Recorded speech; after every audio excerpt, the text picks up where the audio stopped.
Yes.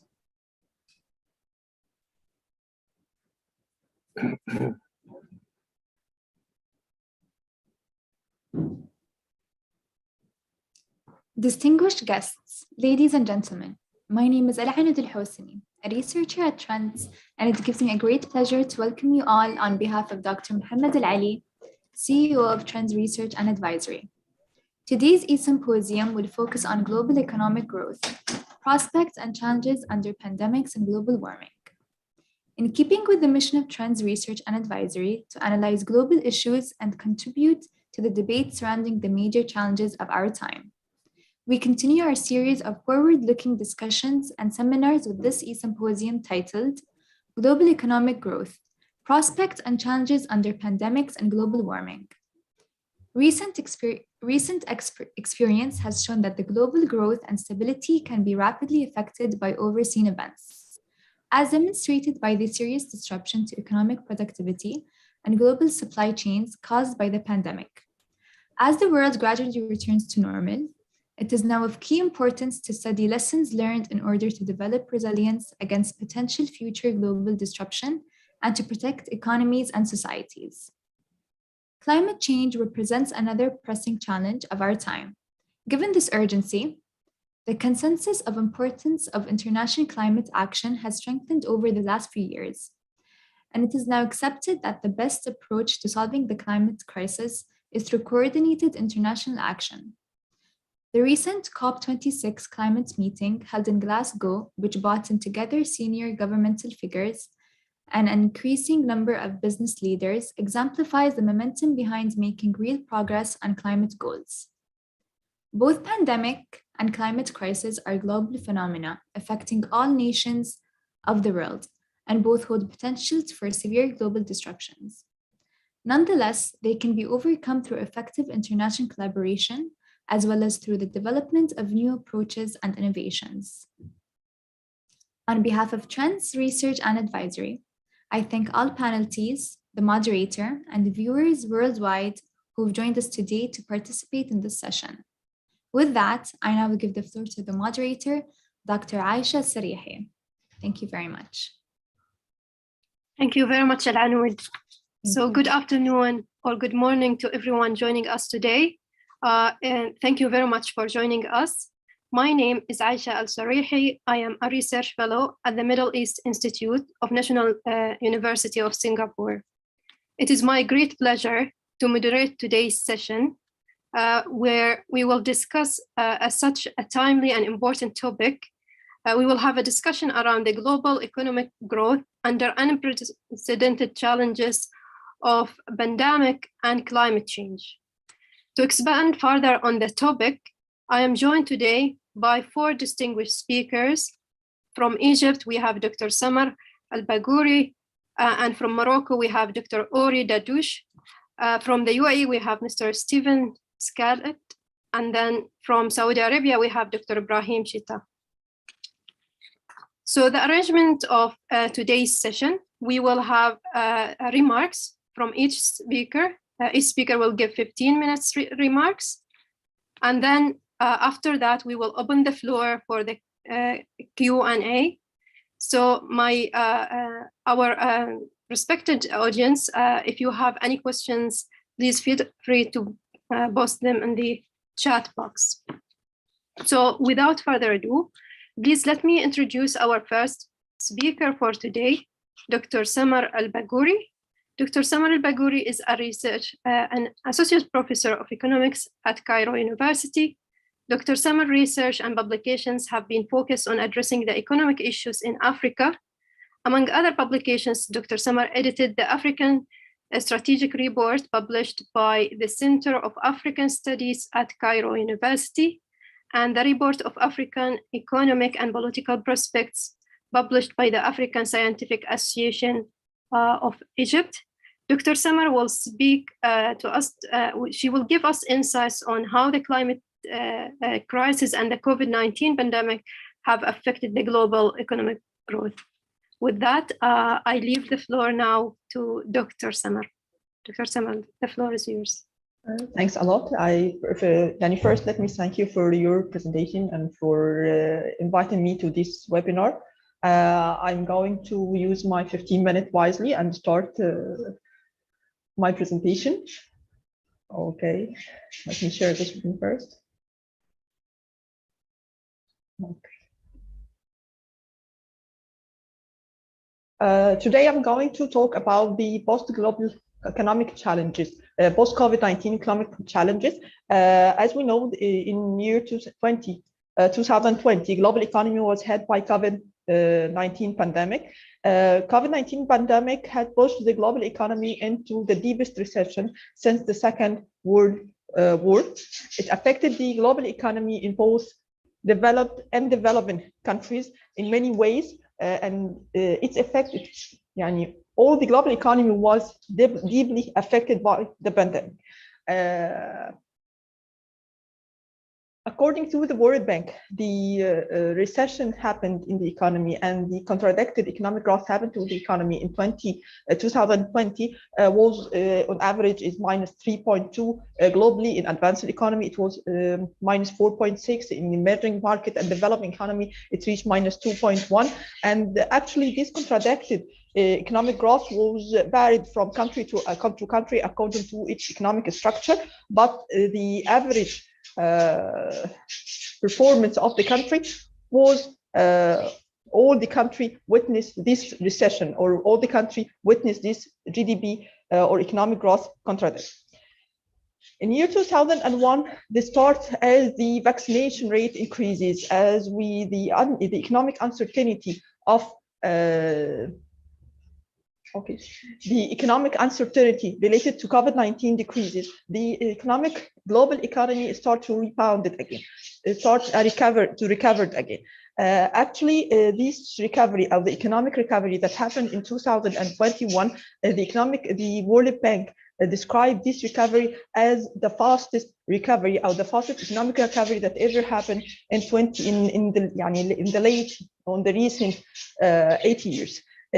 On average, global economy achieved 6% economic growth. Advanced economy achieved 5.6. In the emerging economies and developing economies achieved 6.3% recovery.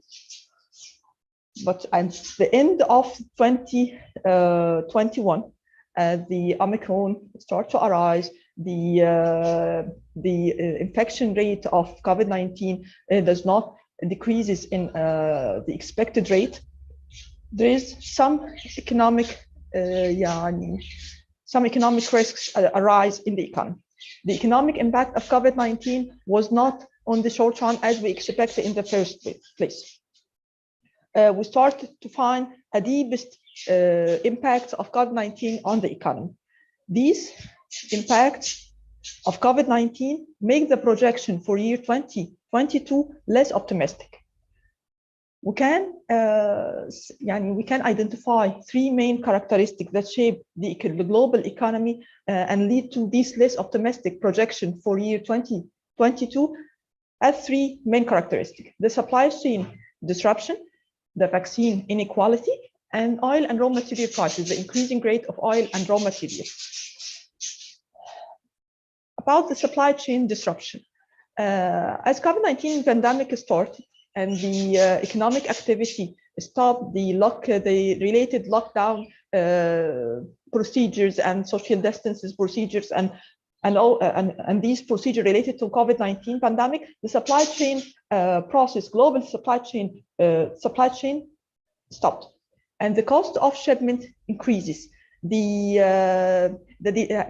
time of shipment increases. This affected the aggregate supply of the global economy. In the global economy, the effect of the supply chain disruption affected the aggregate supply globally by its effect on the delivery of the inputs, delivery of the raw materials to the producer, and the delivery of the output or the final product worldwide. The distribution of these products worldwide. We find the shortage. We find I will start to witness some shortage in the basic goods and services worldwide. We start to find the what some indicators related to the supply chain as the ratio of inventory to sales or the cost of shipment. All these in the index give an evidence for a supply chain disturbance. The second characteristic of the global economy during year 2021 and related to COVID-19 was the vaccination inequality. According to WHO, in order to end the problem of COVID-19 or to live with COVID-19, 70% of the population have to be fully vaccinated against the COVID-19.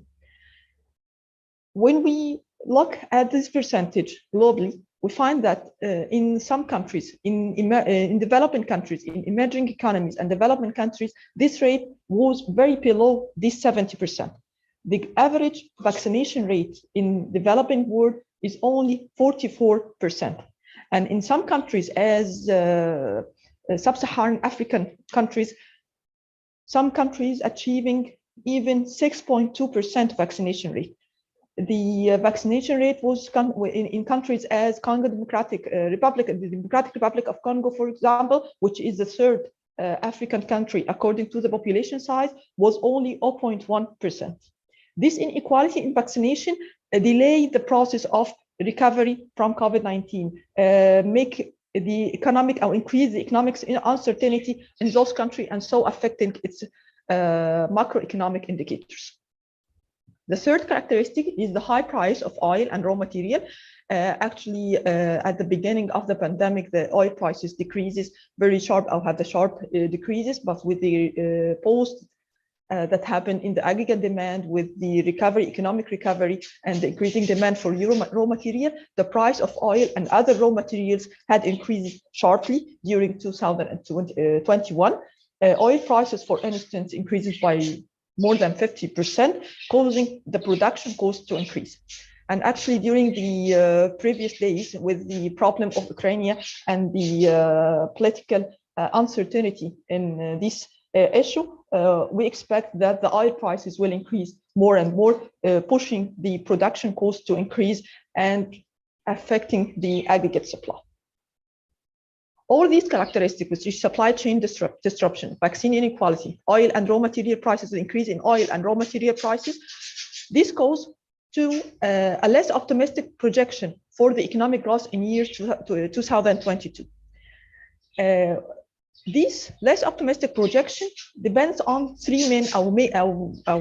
relies on three main problems that will shape the economy during this year, and as the projection for of the World Bank and the IMF, it will last to year 2023 too. These problems, or the main problem, the main challenges of the world economy in this year will be the inflation, the global inflation rate, or the high rate of global inflation, the high rate of debt, or the high debt ratio, and the problem of climate change, of course. About the global inflation, actually, we witness an increasing trend or increasing rate of prices. It's not just an indicator, or it's not just by numbers. We all live, we all witness, or we all notice this increase in the price, especially for the basic goods and services. The change in prices, or the increase in price globally, is not just a supply problem. It is both the supply and demand problem. But the supply side of as a cause of inflation is deeper than the demand side. The inflation was, we could explain the inflation that happened, or the global inflation, as it is the main causes of this global inflation is driven from the increasing price of raw material and oil, increasing price of the increasing in the disturbance in the supply chain, and for the demand side, the accelerating global demand accompanied with the economic recovery. All these factors lead to increasing global inflation, or a high global inflation. And actually, we can add in the developing countries, we can add to these factors the exported inflation, the transfer from of the inflation from the developed world to the developing economies. In some developing countries, we start to notice this type of inflation, or the baddest type of inflation, which is stagflation, which combines the recession with the inflation. We have a recession and an increasing price, and at the same time, we have low purchasing power of the consumer. So the recovery, this inflation is going to slow down the recovery of the economy. For example, in USA, inflation rate increases by 6.2 compared to the previous year. In Europe, the inflation rate increased by 4.1. In our Euro area, it's increasing by 4.1, which is the highest increase in the last 13 days. Backing to Africa again, I always give an example with Africa. The inflation rate is not only an economic problem, it affects the ability of consumers to afford the basic needs. It have a deep effect or a serious effect on the food insecurity on those countries. The second issue, shaping the economy in after or post COVID-19 is the accelerated rate of debt.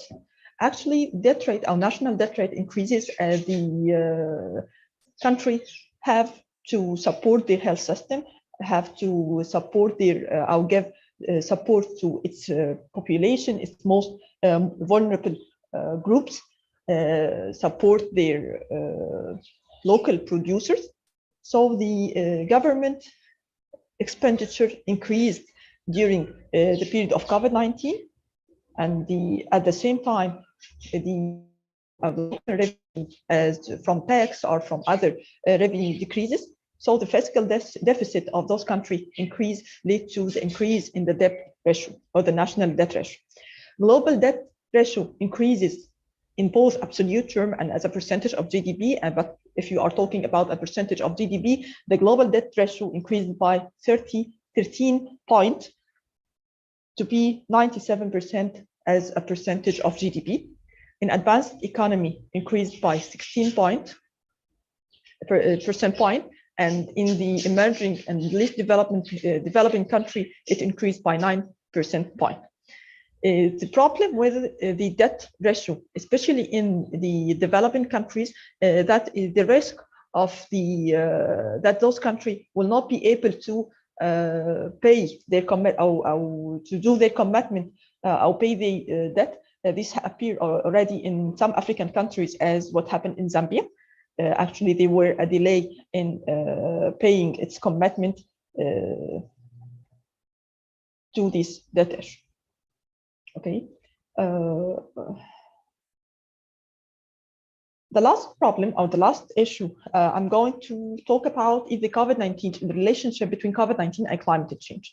Actually, the problem of climate change is not a problem that's related to COVID-19 or not caused by COVID-19, but COVID-19 affecting how to deal with the climate change.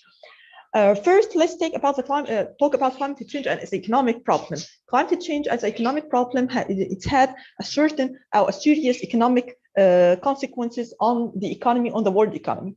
Back again to talk about Africa. For example, the climate change caused a serious decrease in the agricultural production, agricultural productivity, and a serious variation in agricultural productivity. In a recent study of the relationship between climate change and agricultural sector, we found that the climate change will cause a variation in the agricultural productivity that reaches 10% in country, 10% that varies from 10% to 25% in countries as Ethiopia and Mozambique. The problem of climate change and its relationship with the agricultural sector in Africa is that 70% of the population of the African continent is heavily dependent on the agricultural sector in their income. It affects not only the poverty rate, not only the income of this individual, not only the economic growth of the countries, of the African countries, but it will also affect, will cause a problem of as food insecurity on those countries. Will push more people under poverty rate. And sometimes, or in some study, they related climate change to political instability in the developing economies. The relationship between COVID-19 and climate change is that how to finance our plan to mitigate climate change or to climate change and mitigation and adaptation.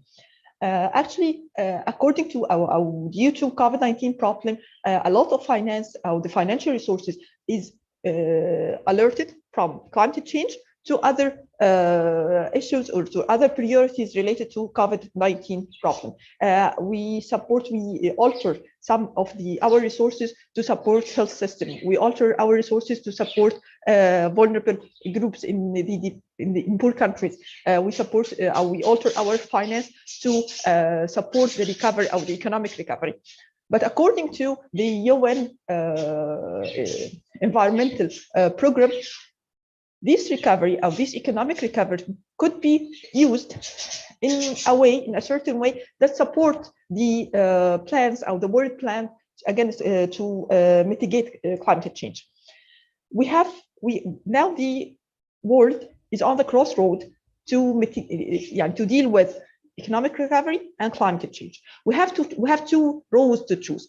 Either to choose what we call the green recovery, in which our finance that mobilize to COVID-19 recovery is used wisely in the green way that support our efforts to mitigate climate change, as we support the business green business. We support green employment. We support the project that use clean energy. Or the other way is to adapt the policy of economic recovery that support the traditional business, that support the traditional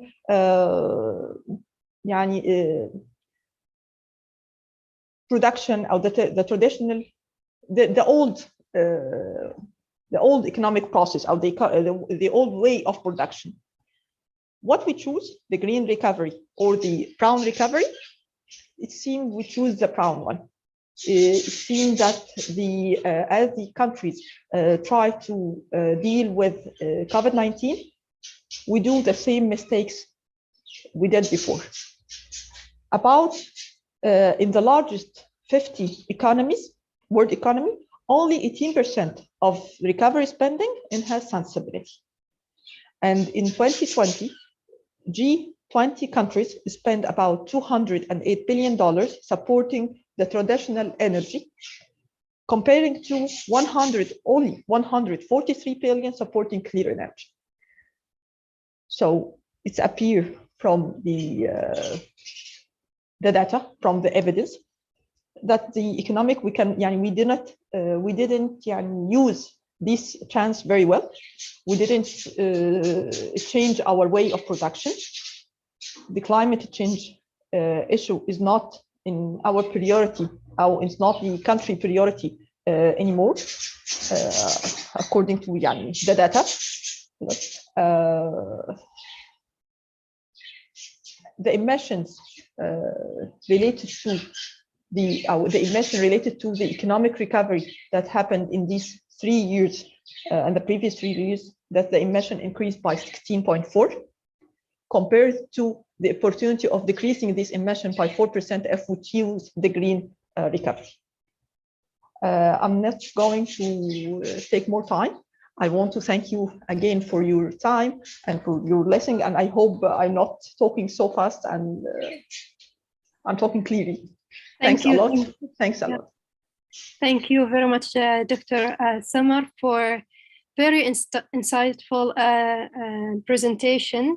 I'm going to come back to you with a question in the Q&A session. But for now, I'm moving to our next speaker for today. We have Dr. Uri De Douche. A brief background about Dr. Uri. Dr. Uri is a senior fellow at the Policy Center for the New South in Rabat, Morocco, and a non-resident scholar at Bruegel in Brussels, Belgium. He is based in Washington, D.C., and is a principal of Economic Policy International, providing consulting services to the World Bank and to the international organizations and corporations. Dr. De Douche teaches courses on globalization and international trade policy at the School of Public Policy at the University of Maryland. He was previously a director of the International Economic Program at Carnegie and the World Bank, a director of the International Trade and Economic Policy and Development Prospects Department. In the private sector, Dr. De Douche was president of Economic Intelligence Unit, group vice president of Data Resources, and a consultant at McKinsey & Co. With that, I leave the floor to you, Dr. De Douche, and I look forward to hear from you.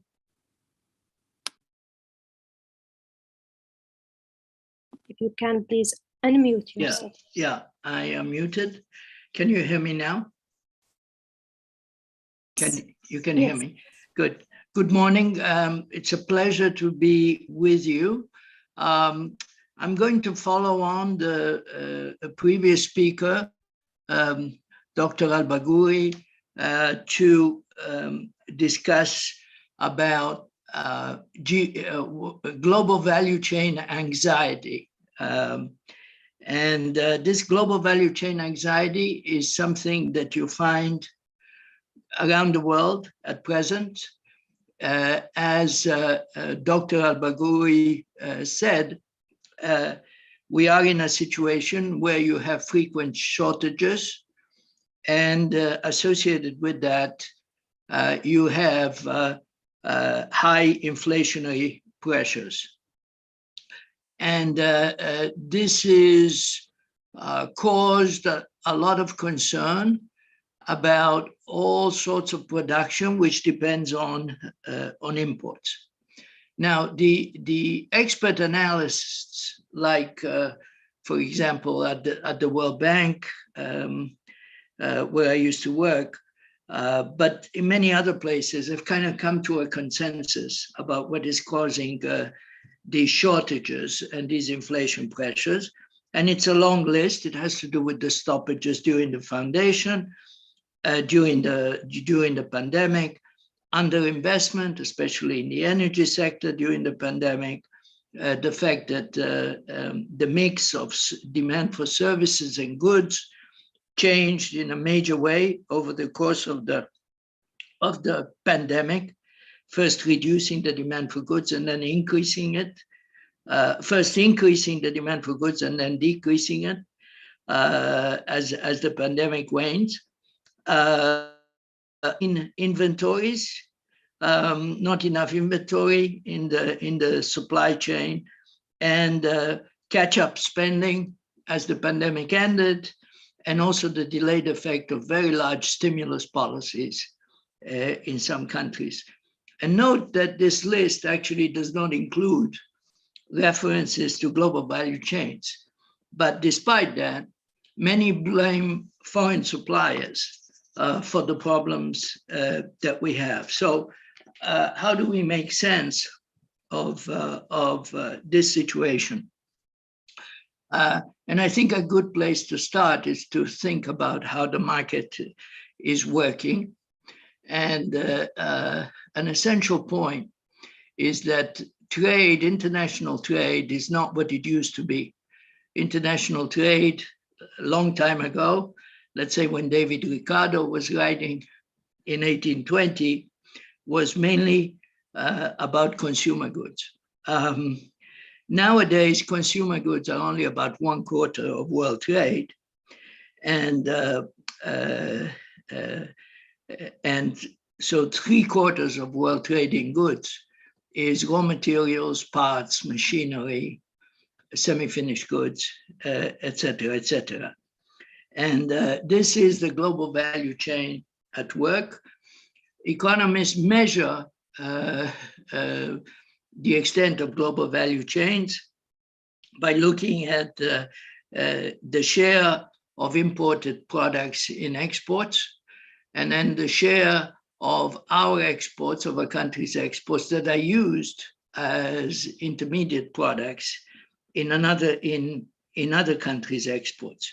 And if you add these two together, you end up with an estimate, this is a World Bank estimate, that about half of world trade today is part of the global value chain, of global value chains. But actually, in my view, even this number, which is huge, does not give the real flavor of what's going on, because a lot of what looks like domestic activities, okay, supposedly not connected to the rest of the world, is now indirectly dependent on supply from the rest of the world. And one example I like to use is you take a taxi in Rome, okay? What could be more domestic? But when you take a taxi in Rome, maybe you take an Uber or you take a Lyft, okay? And that taxi ride depends on an international network of reservations and payments, okay? It depends on global positioning system and production of satellites.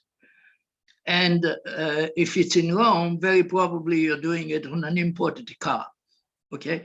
So even when you're taking a taxi ride in Rome, you're actually generating a large amount of value added.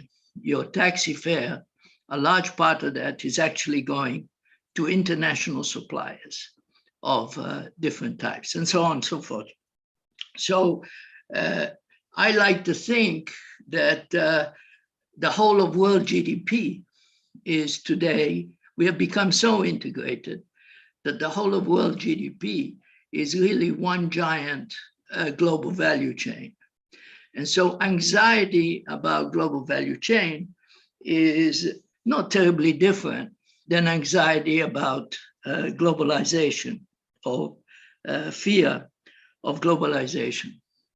So we need to understand that these what is underlying these GVCs, global value chains. I say GVCs.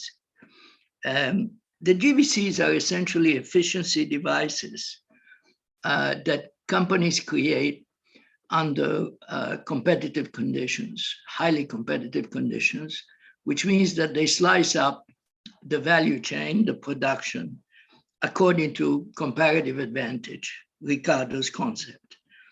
That's what they do.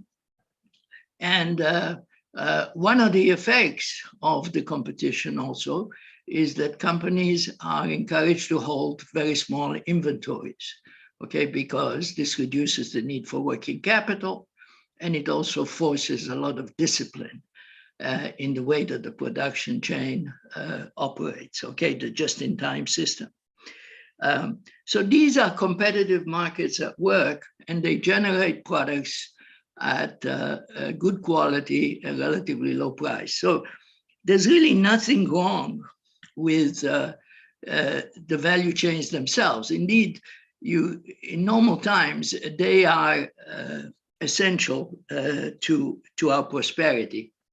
Another point that comes out of these simple observations about how the market works is that if we are now in a new world where there's more uncertainty because of pandemics or for any other reasons about the reliability of global value chains, you can expect the private sector, individual firms, to adjust to the new reality by themselves without, even without the government intervening.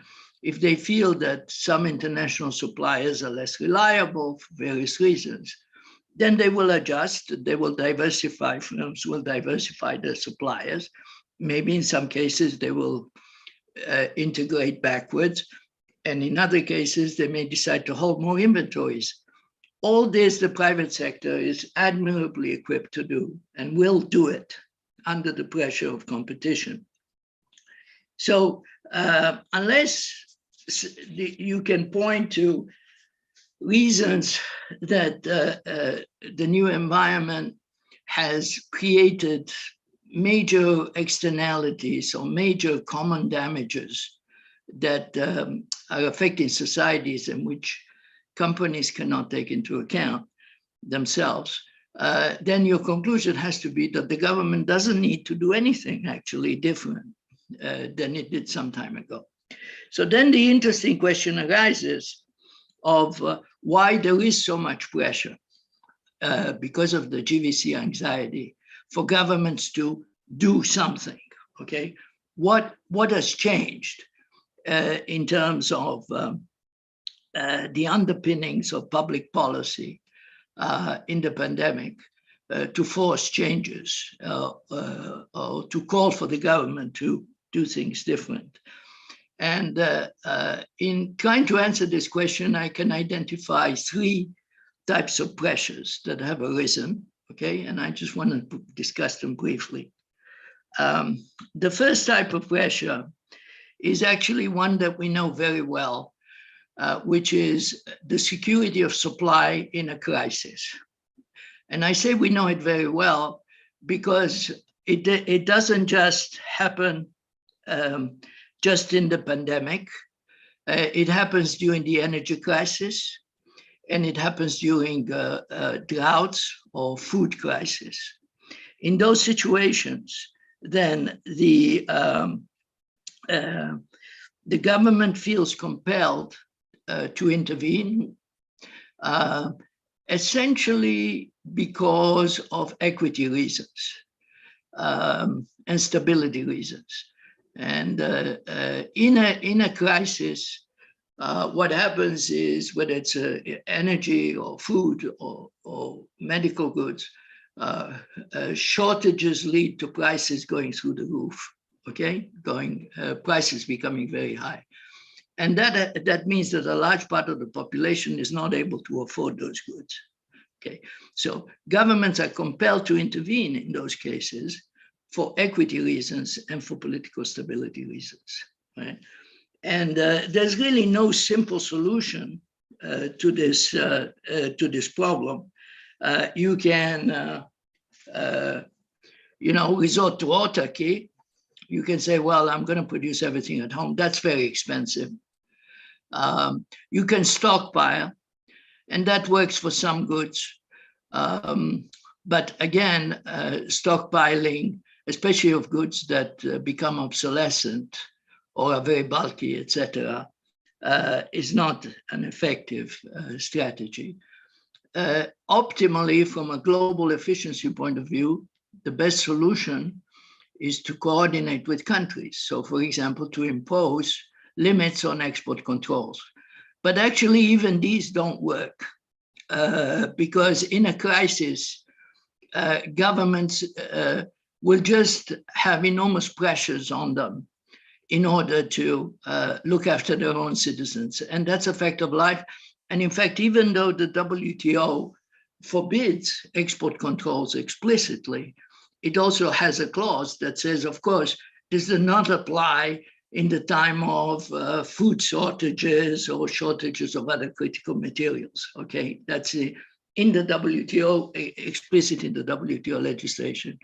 So all this to say that unfortunately supply shortages in crisis will happen from time to time, and you can resort to each of the three measures that I have outlined, but none of them is perfect. It's life. The second set of pressure different comes from national security. And in the case of this pandemic, it happened to have coincided with fear of China, concerns about China's rise, and so on and so forth. And so in some cases, the shortage of goods, many of which happen to come from China, because they're now the biggest trader, are viewed as potentially something that could hurt our national security in a military conflict or in a difficult situation of any kind. And these two have conflated. The solution there is, without getting into all the geopolitics, is that you need to be proportionate, meaning the big temptation in a case like that, people who have little feeling for economics, is to make blanket bans, stop everything, decouple, etc. Well, that doesn't make any sense from an economic point of view. And so the reaction should be proportionate to the threat. One should be able to identify goods where there's a real problem, goods where there's not a real problem, and to change the mix according to the security situation. The last source of pressure, and this is my last point, is protectionism. And companies that are exposed to international competition are always tempted to ask for special favors from the government, either in the forms of tariffs or in the forms of subsidies. And it is an unfortunate fact that the pandemic created an environment where it becomes easier to ask for this, okay? Not only because of the fact that the supply shortages of some international suppliers and materials, but also because there's been a very serious recession, unemployment, at least for a while, etc. And that's the kind of environment where it's easy to make an argument, oh, well, let's produce everything at home. But protectionism in the end is damaging in the long run. So governments have to be very careful about distinguishing arguments about real national welfare and arguments that are coming from special interests.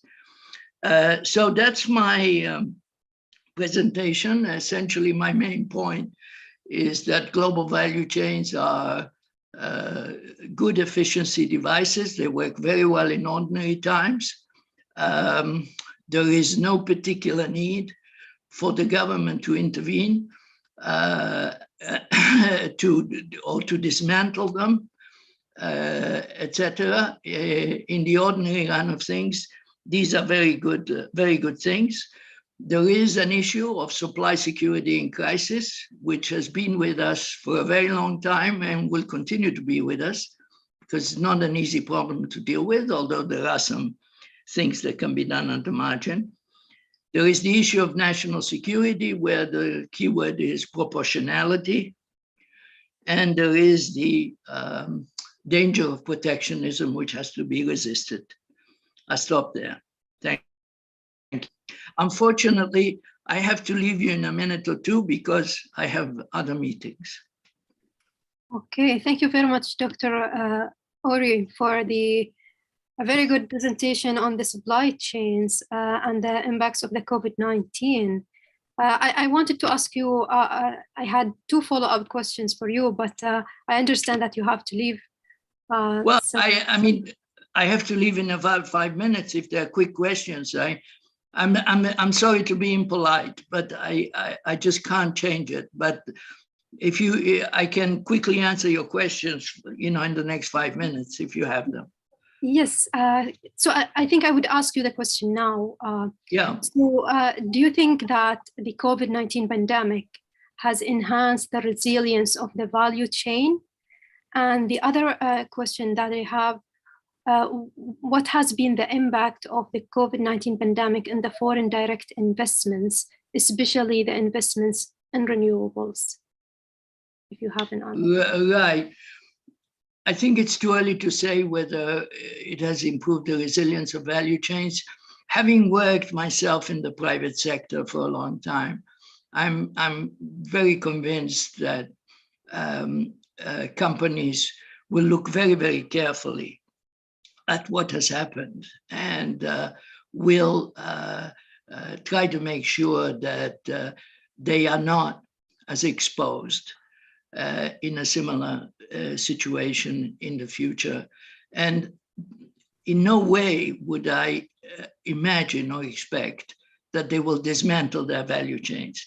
Even if they wanted to dismantle their global value chains, they would be forced back to them by competition, okay? They have no choice, basically, but to work according to the system. But where they do have a choice is they can decide for some materials to hold a little more inventory. They can decide to instead of relying on 2 suppliers, relying on 5 suppliers in different parts of the world. that sort of thing. And that I very much expect will happen, and I'm sure it's happening right now. The second question was on the impact COVID-19, what? The impact on the foreign direct investments and renewables. Foreign direct investment in general, or foreign direct investment in renewables? If you can focus on renewables, that would be great. Thank you. Yeah. I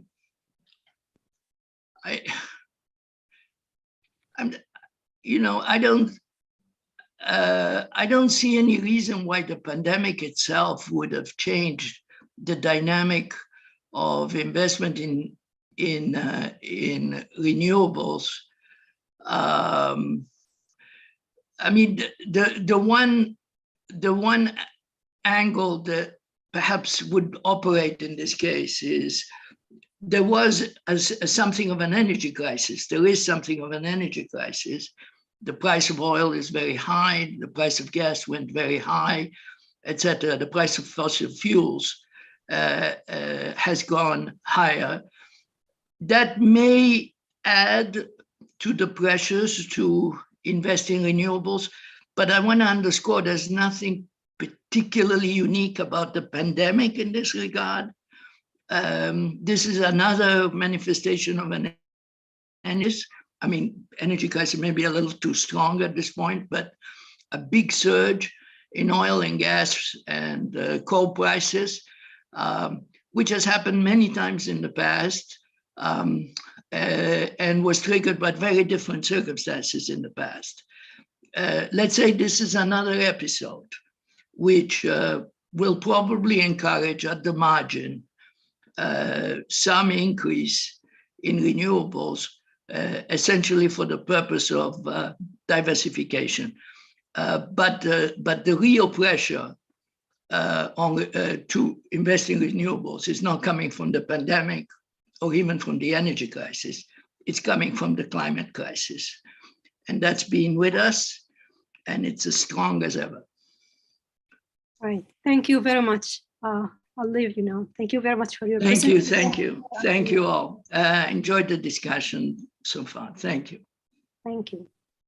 So now we will move to our third speaker for today, Mr. Stephen Scarlett.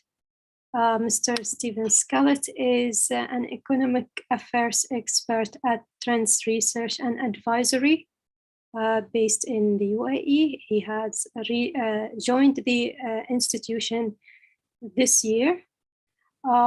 He has worked in a variety of economic advisory analytical roles across the energy sector, including crude oil, refining, petrochemicals, nuclear regulation, and renewables. As a practitioner, Mr. Scarlett has participated in the development of energy sector policies, as well as in program implementation, regulatory development, and institutional capacity building.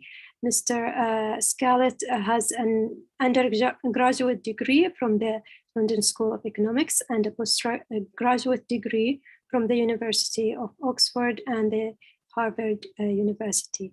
Mr. Stephen will speak about the effects of the expected effects of Glasgow Climate Agreement on the flow of global investment. And with that, I leave the floor to you, Mr. Stephen.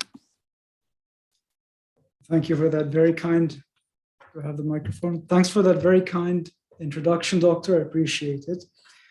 I'd like to touch upon the structure of the presentation before we get into it so that you can follow what's going on with more accuracy.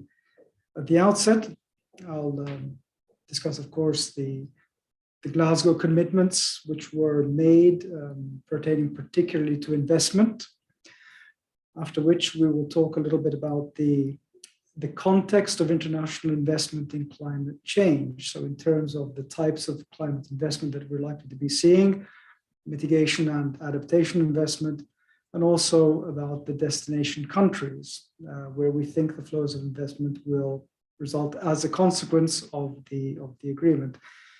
After which we dive straight into four investment factors. They can be either barriers or hopefully no barriers or favorable factors to investment, determinants of investment, which are namely the availability of finance, firstly, very important. Secondly, the coal question, which was discussed at great lengths at the conference and gave rise to many headlines. Thirdly, we'll look at the energy mixes, how they're changing in the major economies and what insights they can provide for investment flows. And finally, a very long-term scenario, 2050, which is in about 30 years' time, which is a typical investment scenario for long-term investments. So if we can pull up the presentation, please, we'll dive straight in.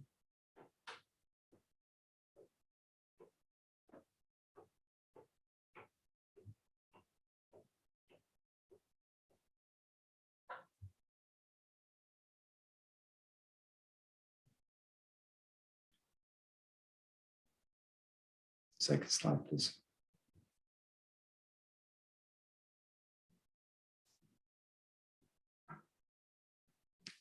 Wonderful. Okay, so we can see we've all read the press, and the Glasgow conference was significant insofar as it was the 5th conference in which stock was taken of the nationally determined contributions, which are targeted at cutting emissions. So over the past 3 conferences, we haven't discussed that in great detail, but at this conference, there was a stock taking and indeed the opportunity to revisit the targets. So it was very successful. Out of 196 parties, over 150 submitted new NDCs. The levels were relatively good in the sense that they're targeted at the between 1.5 and 2 degree climate scenarios, so very favorable. In addition, there was a pledge to reduce methane emissions globally by about 30% by 2030. So very aggressive targets on the whole. Another aspect was the agreement on finance. There's $100 billion bucket for financing the transition, which was allocated, which is suffering some problems, but on the whole, agreement was reached to increase the financing by several $1 billion with contributions from more developed economies as defined by OECD and World Bank classifications towards lesser developed economies. The commitments were also made, and this is the one which is most well known, to phasing down as opposed to phasing out coal. That generated numerous headlines, and we'll seek to see whether it's really something important for investment flows or not. Most importantly, the conference ended with an agreement. That doesn't end like that every time, but in this case, at the last minute, there was an agreement and there was a decision which is released for all of us. Next slide, please. Okay. So the context for global investment in climate is understood mainly in terms of the types of investment. There are 2 major types. Mitigation investment, which is forward-looking. Mitigation investment seeks to mitigate the effects of climate, the worst effects of global warming, by essentially reducing emissions. There are other types, but mitigation is the investment which is most important, accounting for over 90% of investment flows. The usual technologies are there. By now, we've gotten used to solar photovoltaic, very efficient. Also onshore wind and hydro and other renewables have decreased very much in terms of costs, making them attractive in a commercial sense. As we know, electric cars, so low carbon road transport is also important, growing very quickly and very attractive for commercial investment. Adaptation investment is a smaller bucket, accounting for far less, and can be understood mainly in terms of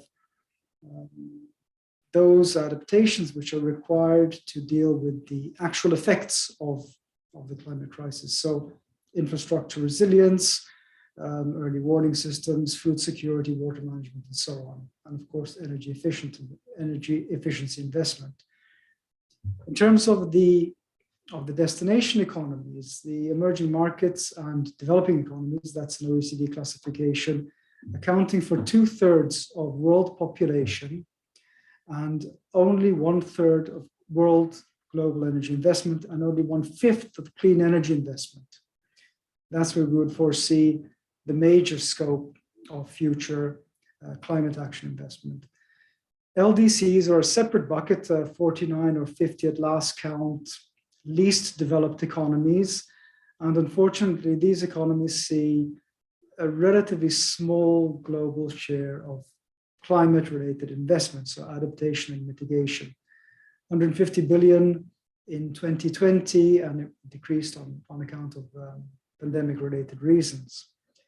The annual capital spend in LDCs needs to increase to expand to 1 trillion. That's an annual figure by 2030 to be on track for the net zero emissions target by 2030. So a lot of additional financing and investment to be achieved there. Next slide, please.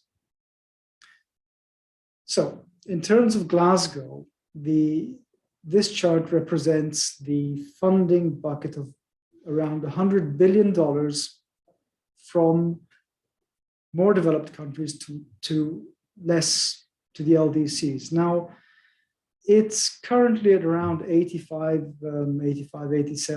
billion. You can see that public finance accounts for the major share, while the gray part is public finance. On the public finance commitments, some of the more advanced economies have doubled their contributions, which looks great. It's still a small share of the overall requirement. But more importantly, in our view, the gray part of the chart shows that commercial finance, so basically investment banks, are beginning to view climate action as a viable commercial investment. And that share is expected to grow more in the future. Now, this is held up to a large degree by systemic reasons. It's not the 100 billion or 200 billion. It's a matter of what the system should look like. So there isn't an agreed definition on climate finances yet. That is naturally a systemic problem.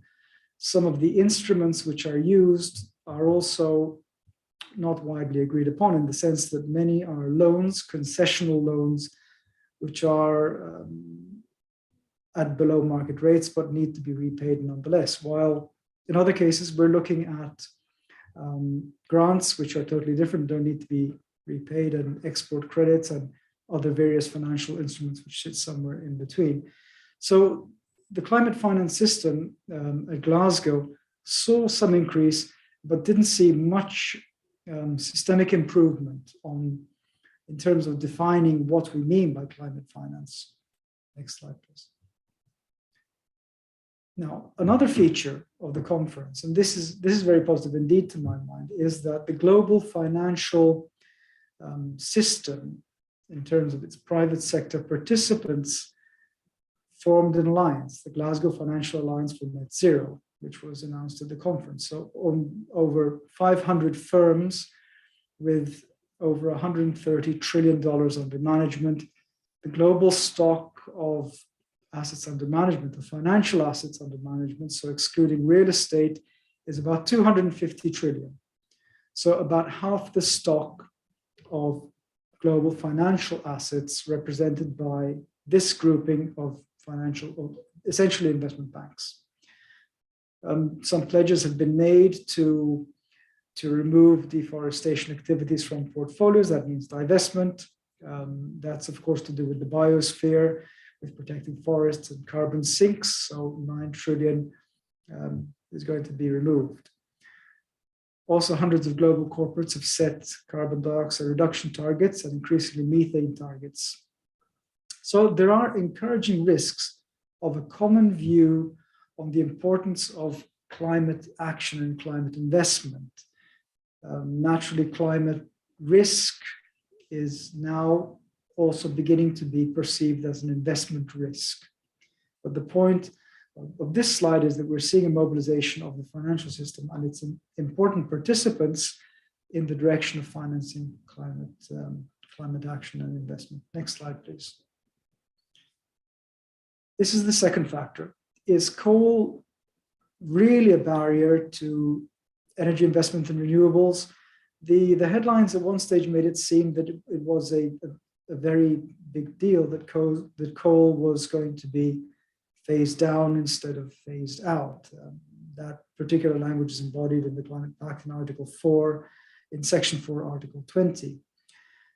Now, I think John Kerry put it best in saying that before coal is phased out, it has to be phased down necessarily. So analytically, maybe not as important as it was made to seem out. Coal remains a very important source of energy with great economics, 3 to 5 cents per kilowatt hour, although solar photovoltaic and also wind are becoming cheaper and cheaper, around 1 to 3 cents per kilowatt hour. Nonetheless, coal makes up over 60% of China's energy generation mix and around 70% of India's generation mix. So for the foreseeable future, we expect it to remain very influential. Next slide, please. Now, this slide looks at not total coal, but capacity addition. So new coal-fired power stations over 20 years. We don't see much of a trend over that period. There's a very quick growth up to around 2006. Then there's a plateau for the next 10 years. Then from around 2015, we start to see what begins to look like a decline in the growth of newly commissioned coal-fired power stations. So what does that tell us? It tells us that there are indications that coal is perhaps not growing anymore. It looks like it's plateauing, and countries and analysts are thinking twice before they commission and finance new coal-fired power stations. But for now, coal remains an important industry, certainly in terms of security of supply, source of government revenue, employment, and so on. Next slide, please. So here we have a longer time frame, a 40-year time frame, which shows us the changing energy mix in the United States and in China. Now, the changing energy mix is also called the energy transition these days, where a transition is evident, as in these charts here. So you can see on the left, renewables and other clean sources of energy like nuclear and natural gas, also a very clean source, although not a renewable one of energy, is growing in the United States, whereas coal is in structural decline and has been so for a few years. In the chart on the right, in terms of China's energy consumption, its energy mix, you can see also promising growth in renewables and clean energy sources like natural gas and nuclear, and a spectacular growth in coal-fired generation, which now seems to be plateauing. Now, the Glasgow conference is important here because the NDCs, the nationally determined contributions, are intended to target emissions. So when you look at the US chart, for example, you can see that that decline in coal will play very favorably with a decrease in emissions. Same with the hydrocarbons, petroleum is on the top right, and equally to some degree in China's plateauing of coal. So the NDCs that are agreed at Glasgow and all the climate conferences specifically aim to reduce emissions and are being successful in these cases. Now the targets are becoming gradually more aggressive. So we hope to see in these and other energy mixes, we hope to see a decline in emissions caused by NDCs. Next slide, please.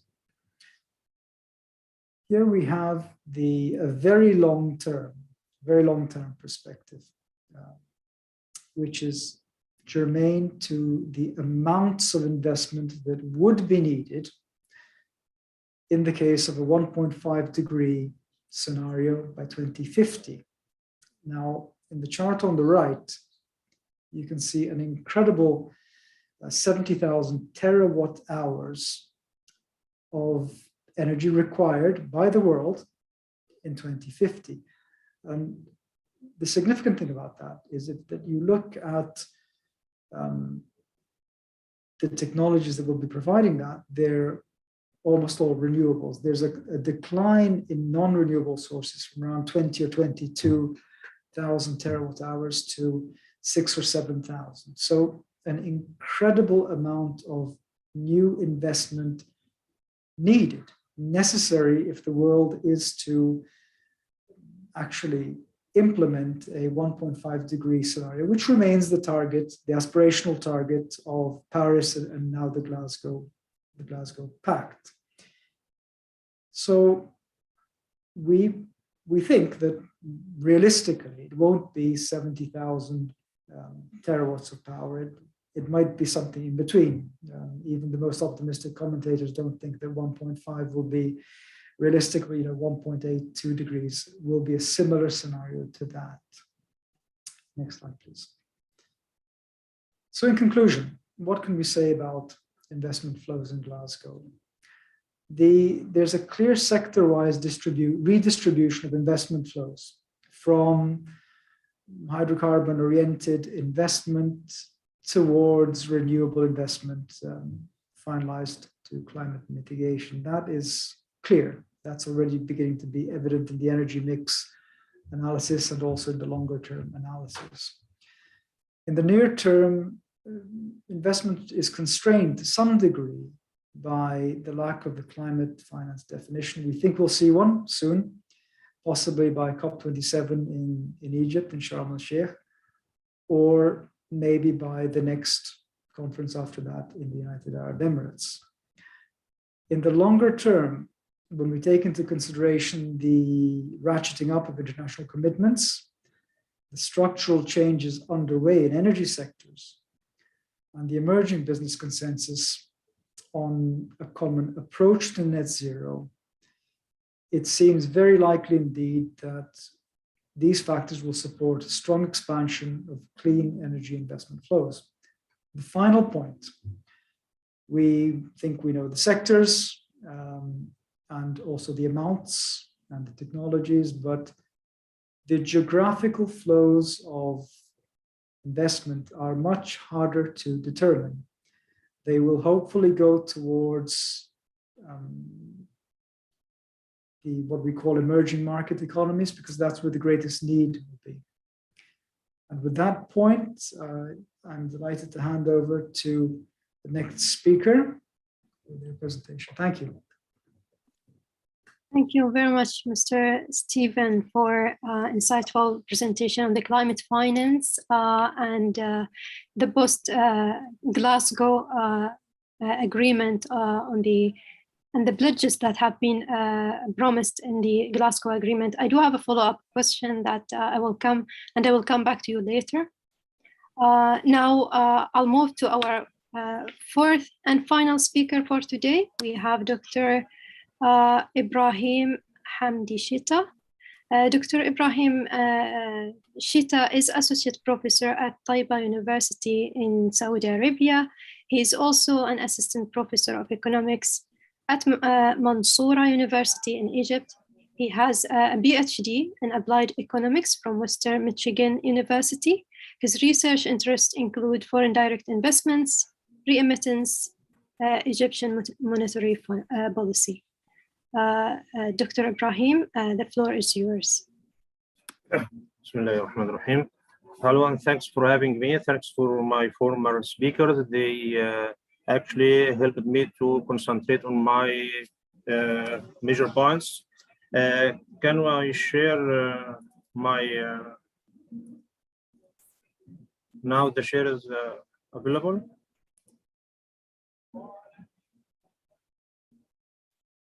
Hello?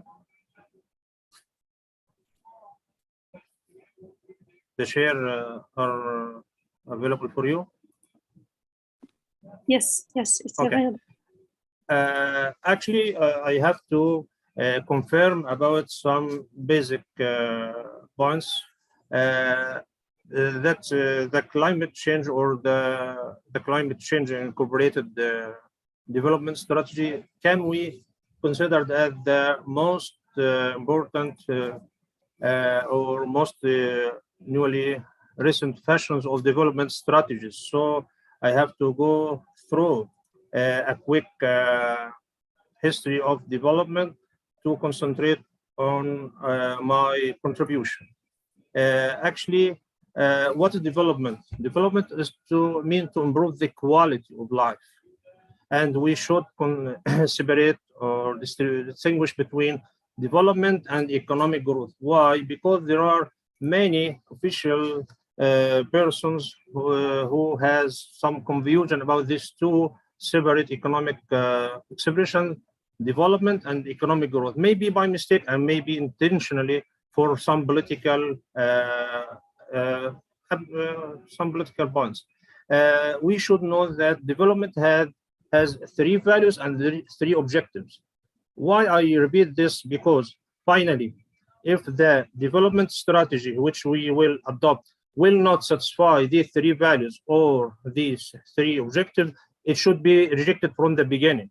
The three values are sustenance, to keep persons alive, self-esteem, and freedom from servitude. The three objectives are, number one, to increase the availability and widen distribution of basic life-sustaining goods and services such as food, shelter, health care, and protection. Number two, to raise levels of living, including higher incomes, better education, human values, individual and national self-esteem. We should concentrate that these three values and these three objectives should be satisfied individually and nationally. Number three, to expand the range of economic and social choices available for individual and national.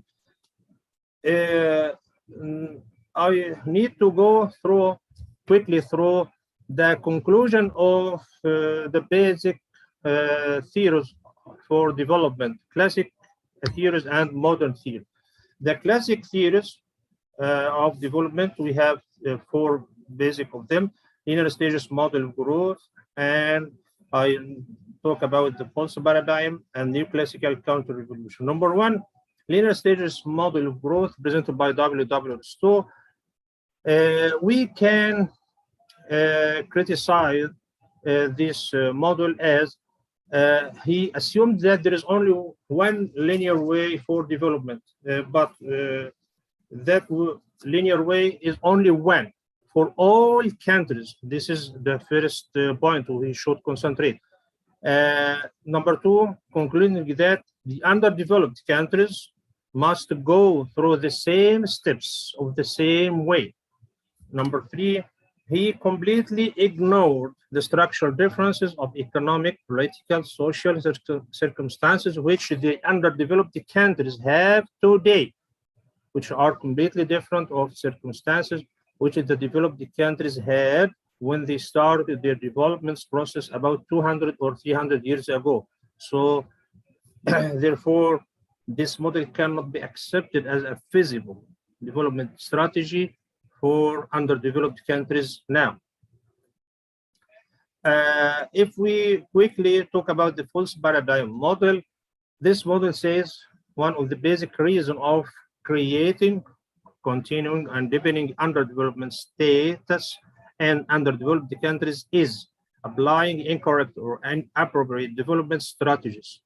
But he asked or explained where they get this incorrect or inappropriate development strategies from three basic sources. Number one, international experts from developing economies. They can ask some international experts. Number two, international economic organizations such as IMF, World Bank, or other organization. Number three, national experts who follow or use it to adopt the same philosophy of these international economic organizations.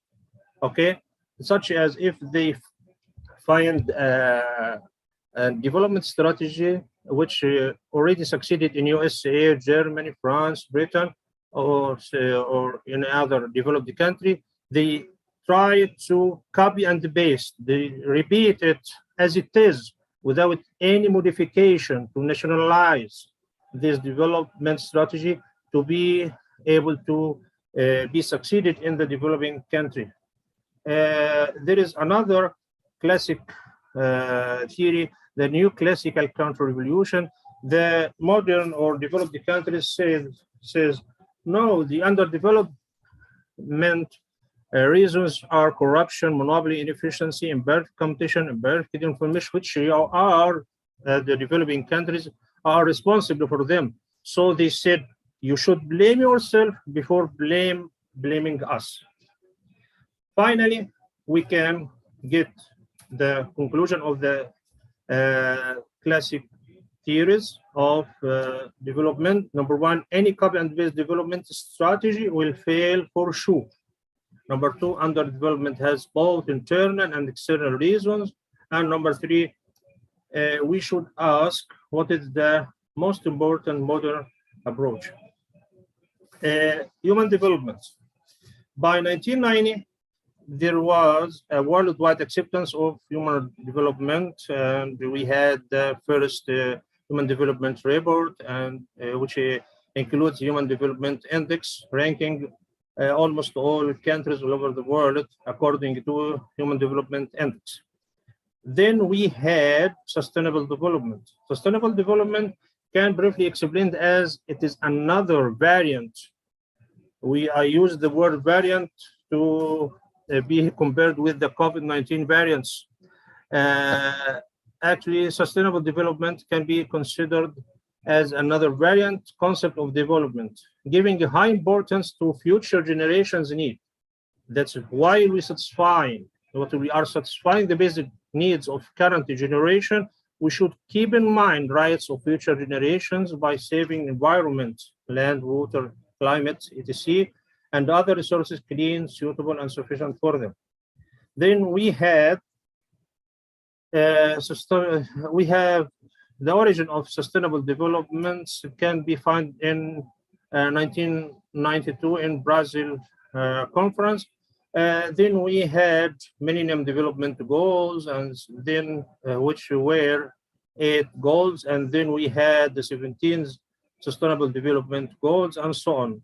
The most recent worldwide event was the Climate Change Conference, COP26, held in UK, November 2021, and the next worldwide event will be the COP27, which will be held in Egypt in November 2022.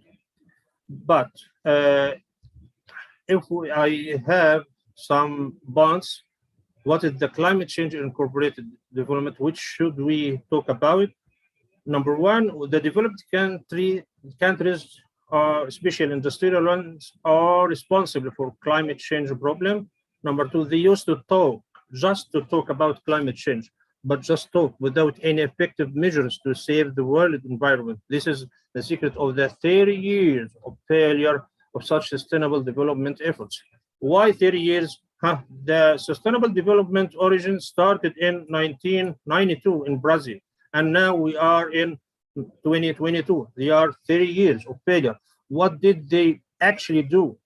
Mr. Stephen, in his slides number 8 and number 9, the current and the future expectation, they didn't do an effective change in their consumption of energy.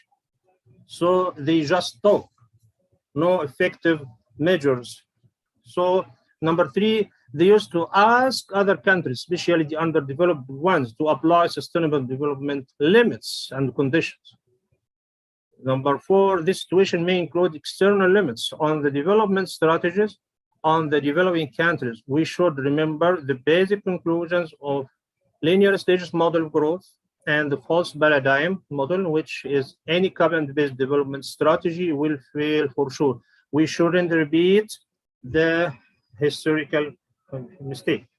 Such external limits, this is an important point.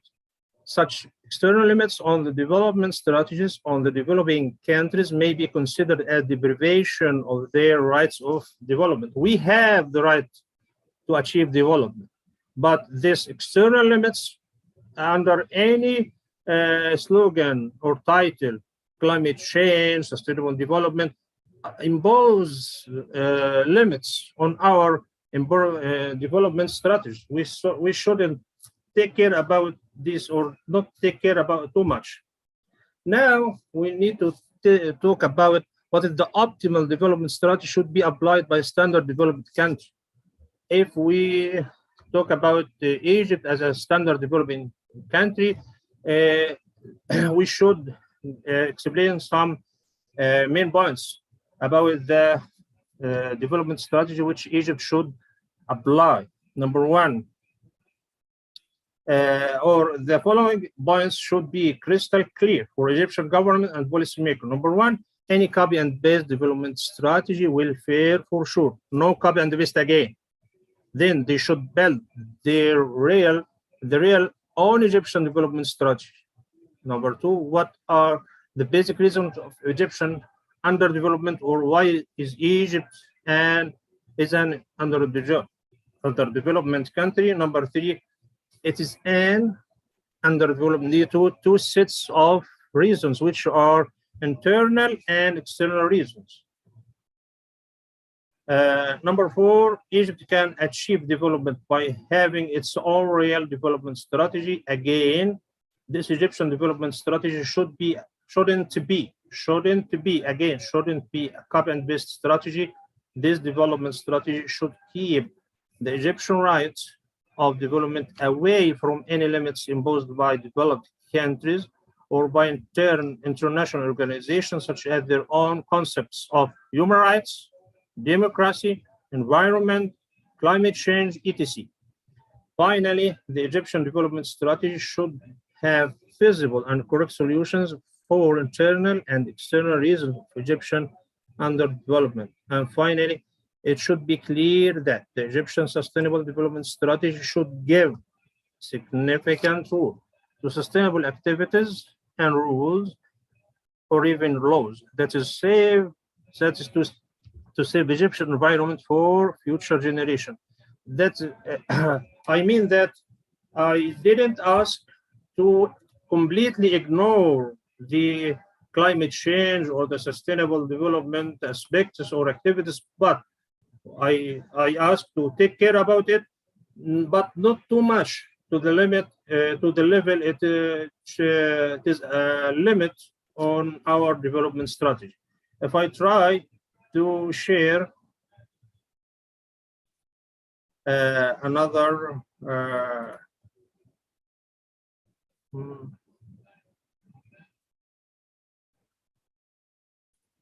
I need to share another Dr. Ibrahim, we are in time. If you can wrap up in 3 minutes. Just 1 or 2 minutes. Do you see the final conclusion slide? Share the presentation. This is available for you now? Yes. Yeah. Then after explaining, we're going quickly through the presentation. I have 5 points. If the development strategy will not satisfy the development 3 values or its 3 objectives, it should be rejected from the beginning. And number 2, the reasons of underdevelopment are simultaneously internal and external. Therefore, any development strategy should take care about both sets of reasons. And number 3, the developed countries are the basic reason of climate change problem. Although they are responsible about this problem, they didn't do any effective or real actions to solve it. And number 4, we shouldn't repeat the historical mistakes of development trials of the developing countries. Therefore, no copy and paste development strategies again, and no false paradigm again. And finally, number 5, development strategies of the developing countries shouldn't take care too much about climate change. to the level it turns into a limit on their possible development. Thanks for having me. Thanks for hearing and your patience. And thank you. Thank you very much, Dr. Ibrahim, for this thoughtful presentation. So now, before we conclude, I do have one question for each speaker. First, I have a question for Dr. Samar. If you don't mind, you mentioned in your presentation that climate-related issues has not been put in the economic recovery agenda. But you also showed us that the COVID-19 pandemic has caused some economic disruptions to the global economy. I would like to ask you, what are the lessons that can be brought from the impacts of the COVID-19, and the countries can use these lessons, to push further or address climate change and push for the climate agenda in the economic development? Thanks a lot for your question. First, about the COVID-19 and the lessons should be told from the pandemic.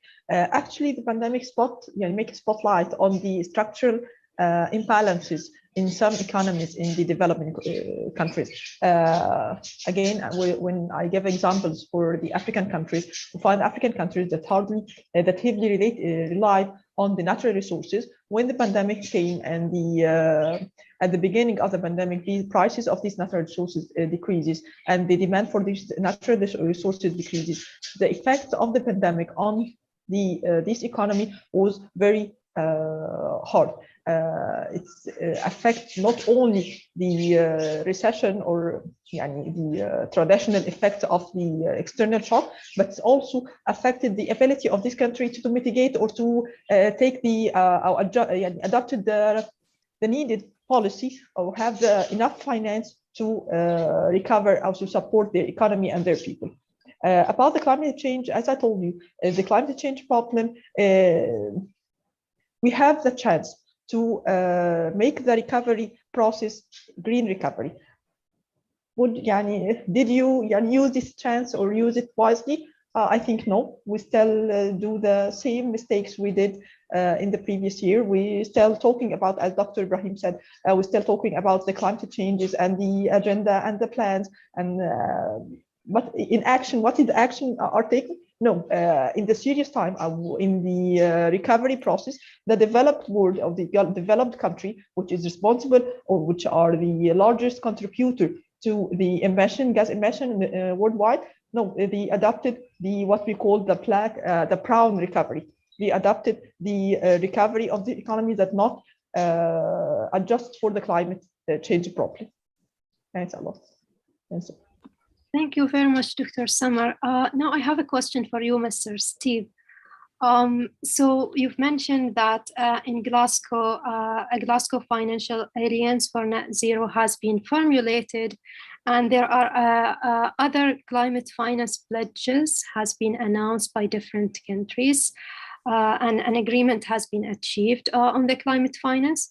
Are you optimistic about that Egypt and its hosting for the COP27 will be able to push for those pledges to be more, to make them more operational rather than just having pledges and announcements? Well, that's a great question. I think the time is going to be very soon when climate finance needs to be defined and agreed once and for all. This happened with carbon markets to a large degree in Glasgow. We didn't have time to cover that. But my personal feeling is that next it's the turn of climate finance to be really defined. Now, the financial system hates uncertainty.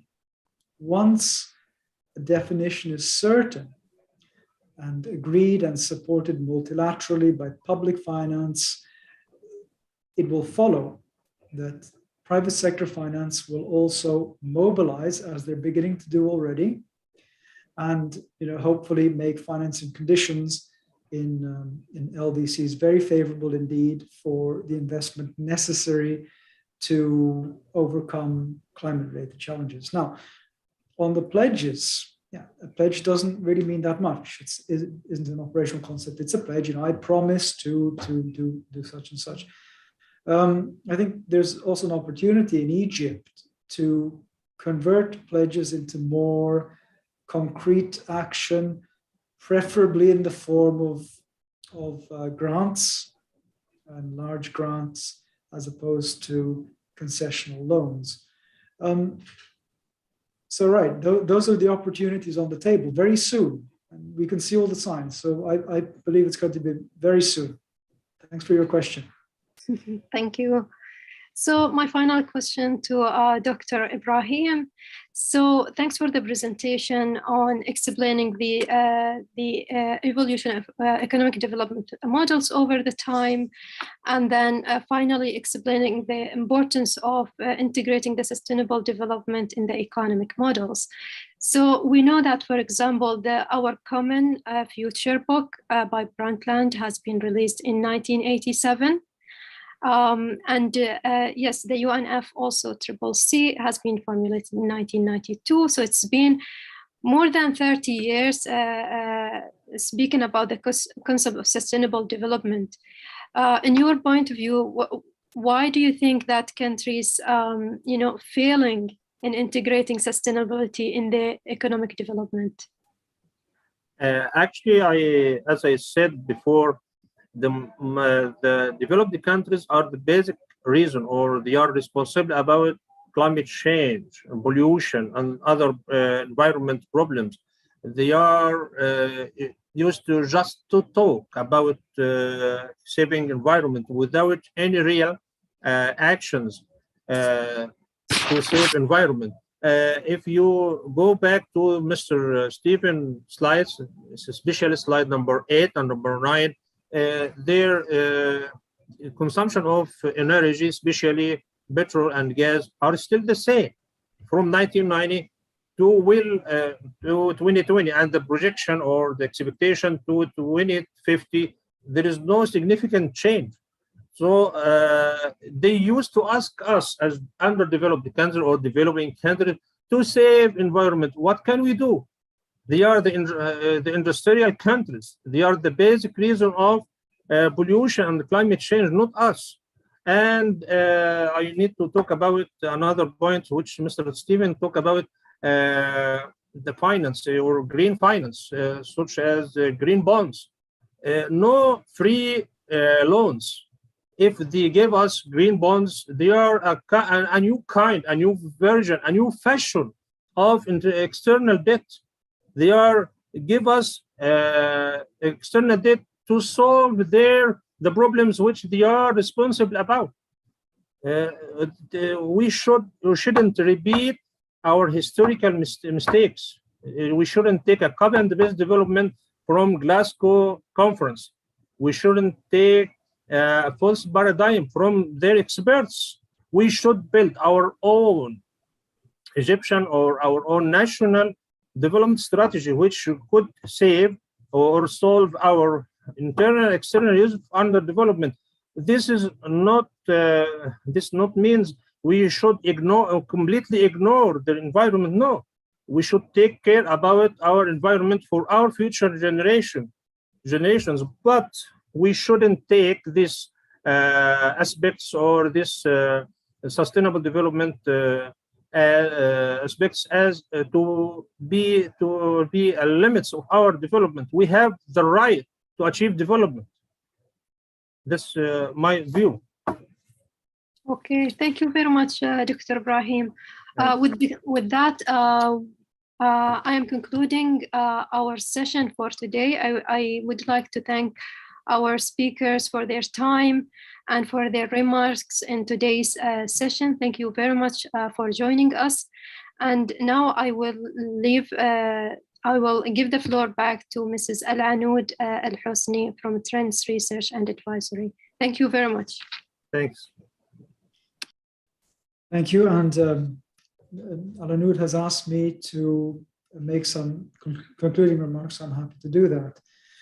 Well, thank you, Drs. Al-Bagouri, De Douche, Sheta, and of course, Dr. Al-Sarihi for your very interesting participations. We had almost everything: global macroeconomy, development economics, microeconomics from Dr. De Douche on companies and supply chains. So, and of course, everything in the context of two very important events, the climate change discussions and the undesirable event of the pandemic.